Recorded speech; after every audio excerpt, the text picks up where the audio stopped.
Oke, bismillahirrahmanirrahim. Assalamualaikum warahmatullahi wabarakatuh. Halo teman-teman, di video kali ini saya akan berbagi kembali terkait dengan persiapan Anda. Saya ingin mendampingi Anda untuk UP, Uji Pengetahuan di UKPPG Prajabatan. Dan hari ini atau kali ini saya akan membahas terkait dengan SJT dan PCK yang digunakan sebagai alat tes untuk menilai pengetahuan Anda selama pembelajaran di PPG Prajabatan pada khususnya. Oke, kita mulai ya. Yang pertama adalah SJT itu sebetulnya apa?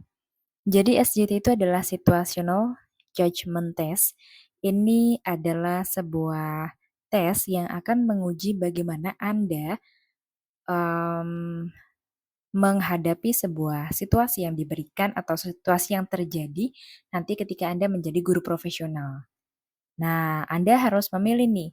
Nanti akan diberikan beberapa jawaban yang itu sebetulnya jawabannya betul semua, tapi Anda harus memilih mana jawaban yang lebih bertanggung jawab, mana jawaban yang paling tepat, mana jawaban yang menunjukkan bahwa Anda adalah guru yang profesional.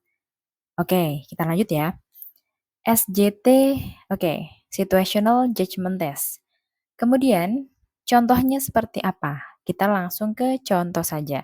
Misalkan di sana nanti Anda mengajar nih di kelas yang beragam dan ada seorang siswa tampak kesulitan untuk memahami materi. Dia terlihat frustasi dan mulai mengganggu siswa yang lain. Nah, ini kan adalah sebuah situasi ya. Bagaimana kalau misalkan Anda dihadapkan dengan kondisi kelas yang seperti ini? Apa yang Anda lakukan? A. Apakah Anda akan menegur siswa tersebut di depan kelas agar ia lebih fokus? Yang kedua, apakah Anda akan mendekati siswa tersebut setelah kelas untuk menawarkan bantuan tambahan? Atau yang ketiga, Anda mengabaikan perilakunya dan melanjutkan pembelajaran? Atau yang keempat, Anda mengatur tempat duduk siswa tersebut agar tidak mengganggu teman-temannya.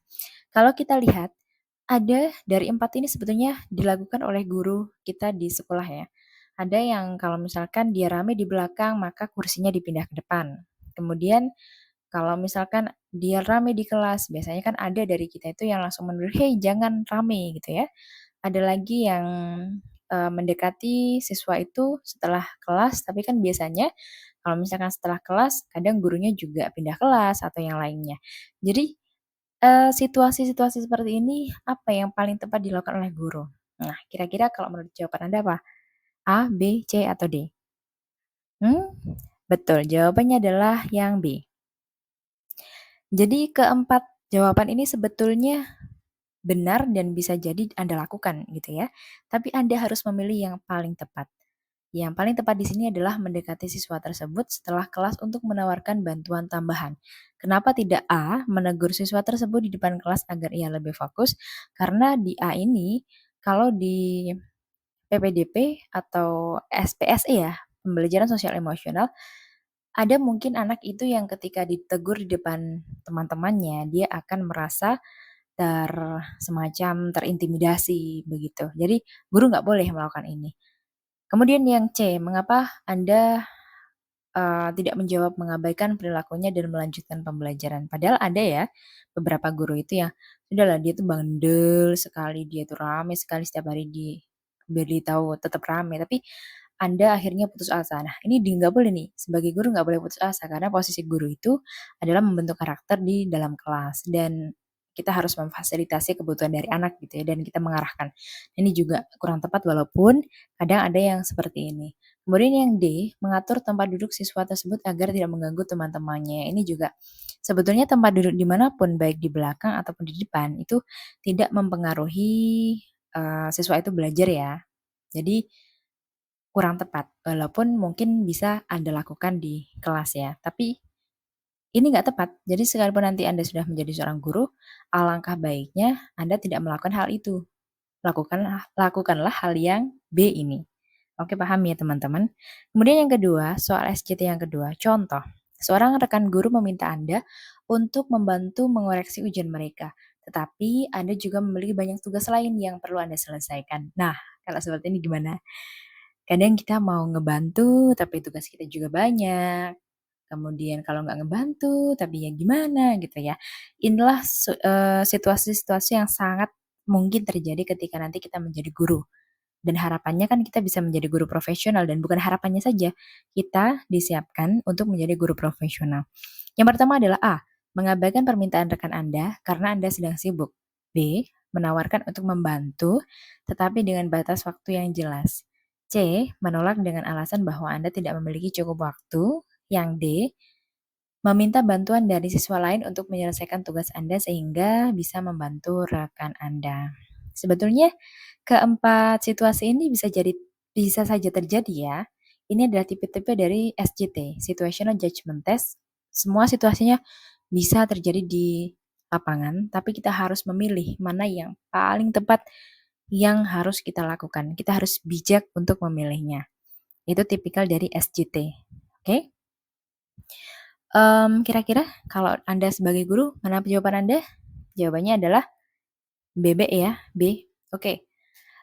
Walaupun Anda sesibuk-sibuknya, karena kita juga guru itu ada komponen kemampuan sosial yang harus dibangun, ada 4 komponen ya, sosial, pedagogi, kemudian profesional, dan satunya itu adalah kemampuan apa? Ada 4, aduh saya lupa ya. Yang pertama, di salah satunya itu adalah kemampuan sosial. Jadi bagaimana Anda itu memiliki sosial emosional yang baik terhadap rekan Anda, termasuk salah satunya. Jadi silahkan Anda menawarkan bantuan, namun dengan batas waktu yang jelas. Jadi di sini posisinya Anda tetap membantu, tetapi dengan porsi waktu yang terbatas gitu kan, yang jelas. Dan Anda juga bisa menyelesaikan tugas-tugas Anda. Jadi Anda tidak boleh mengabaikan tugas Anda dan Anda juga tidak berhak, bukan tidak berhak sih, alangkah baiknya tidak menolak permintaan tolong dari rekan Anda, gitu ya. Konsep dari SJT seperti itu, silahkan pilih yang terbaik yang bisa Anda lakukan, oke? Ya, gitu aja. 2 soal untuk SJT cukup ya. Kita lanjut ke PCK atau Pedagogical Content Knowledge. Jadi PCK ini atau Pedagogical Content Knowledge ada 2 warna ya di sini, kuning dan biru. Pedagogical atau pedagogik, seni kita mengajar anak-anak usia remaja, usia dini gitu ya. Kalau andragogik itu kan usia dewasa, kalau pedagogik itu kan anak-anak SD, SMP, setengahnya SMA gitu. Content knowledge, pengetahuan terkait dengan konten.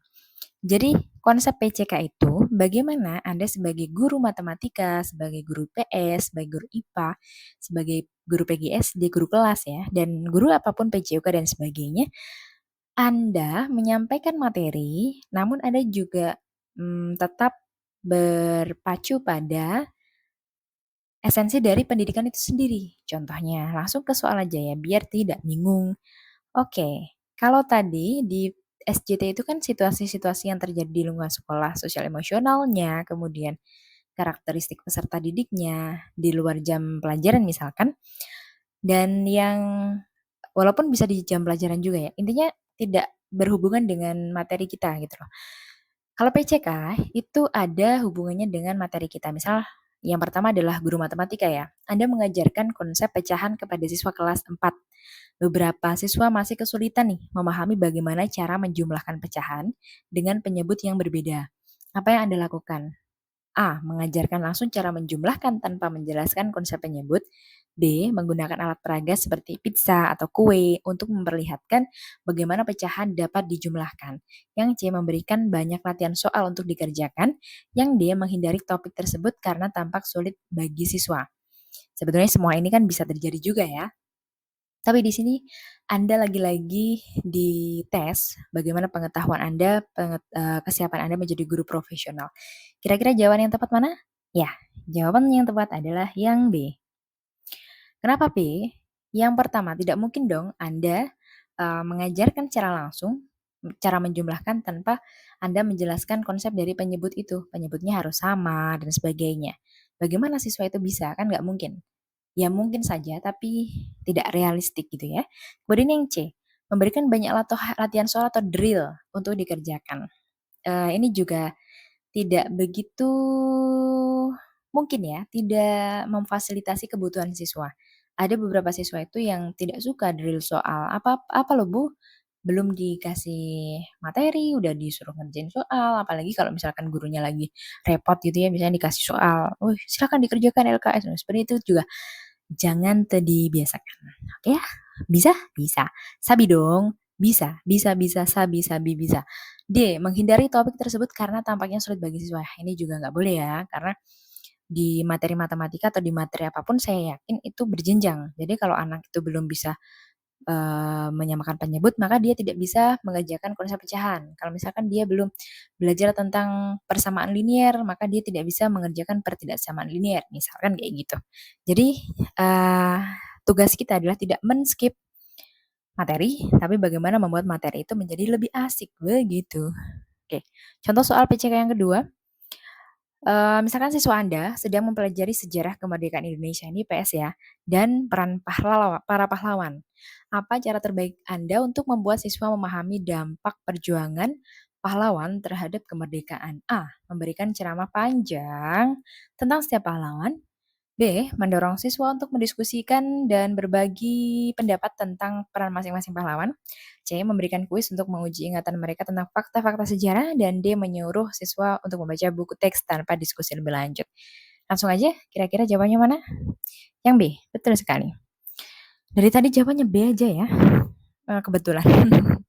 Jadi yang B, kenapa tidak A? Memberikan ceramah panjang tentang setiap pahlawan. Ingat, di kurikulum Merdeka atau di PPG kali ini kita banyak belajar tentang developmentally appropriate practice atau terkait dengan diferensiasi. Ya, kita mengenal bahwa karakteristik peserta didik itu berbeda-beda dan kita harus membuat pembelajaran itu sebagai student center, jadi bukan teacher center.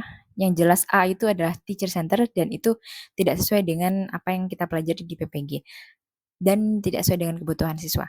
Kemudian yang C, memberikan kuis untuk menguji ingatan mereka tentang fakta-fakta sejarah. Fakta apa? Apakah anak sudah memiliki fakta? Bagaimana Anda tahu bahwa anak itu sudah memiliki fakta-fakta sejarah?